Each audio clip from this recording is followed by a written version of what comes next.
What do you think is harder, starting a health tech business in the hormone space, or, training for 50, 10, 12 years to win an Olympic gold medal? That is a very good question. And now I'm a retired athlete. I look back at those years and I was like, gosh, it wasn't that hard. You look back with rose tinted glasses, quite easy. But actually, in the midst of it, it was definitely hard. So I don't know.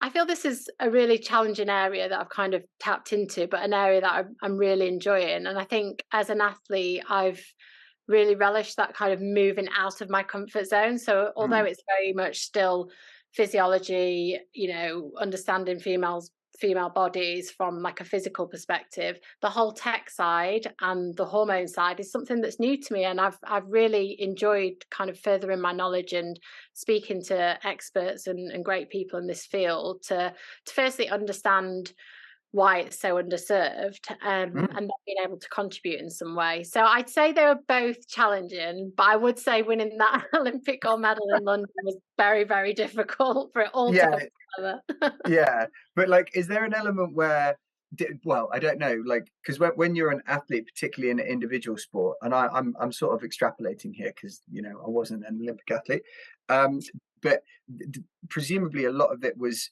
you doing stuff that you were doing, right? It was you. It wasn't you. You weren't doing in. It wasn't a sport like a rugby game where there's all kind of moving bits around. There's different people, and you can kind of react to what other people are doing necessarily.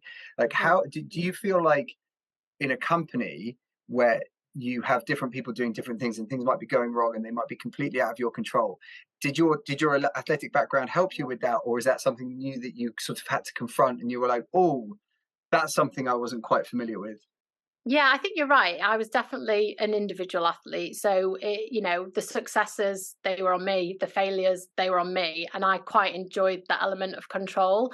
But then at the same time, behind the scenes, there was a really big team that worked with me. Right, So that's fair. I had psychology and, a biomechanist and a physiologist and all those people.